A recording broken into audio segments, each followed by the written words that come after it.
This tutorial will be on how to get more out of your projector in the classroom.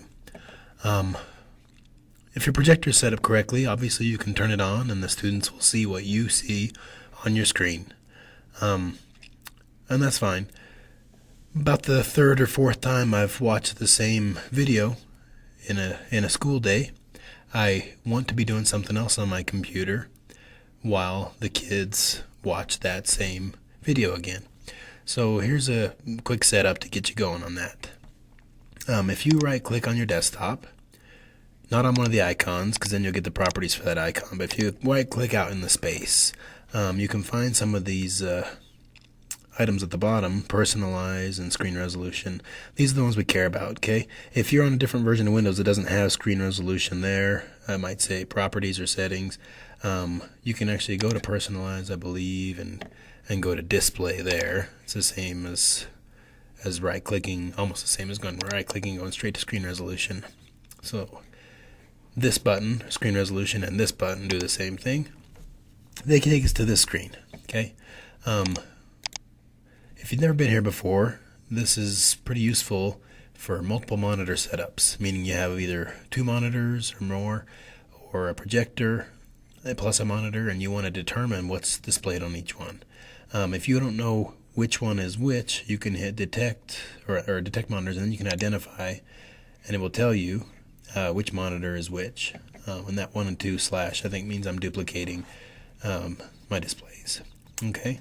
If I was correctly seeing one thing on my monitor and projecting a different thing on my projector, identify would show a 1 on my monitor and a 2 on the projector screen. Alright, so let's quickly, the reason I have my resolution set so low, the screen I have in my room is a 1920 by 1080 pixels or dots, but I can't go any higher on this, and I'm pretty sure it's because I am duplicating these displays. The projectors that we just got in the remodel are not full HD projectors. I believe they're 720p instead of 1080p. I might be wrong on that, so I'm sure someone can set me straight, but at least that's my best guess. Anyway, I could max this out and it would still go on my projector well. If I try to go higher than that, I think the projector can't display it. So anyway, moving on. When I have multiple displays and I don't want to just duplicate them, I could show my desktop on 1 or 2, my screen or the projector. But usually what you want to do, if you want to watch a movie and work at the same time, you'll extend these displays. Okay, we'll learn a keyboard shortcut for this in just a minute. It's Windows P for projector, I believe. But let's do it the long way now. I don't know if this will mess up the tutorial video. It might, and if it does, we'll just see what happens. But when I click this, my desktop will extend to the right. Okay, I'll still see my normal desktop underneath this panel. But when I move my mouse over to the right, it will disappear.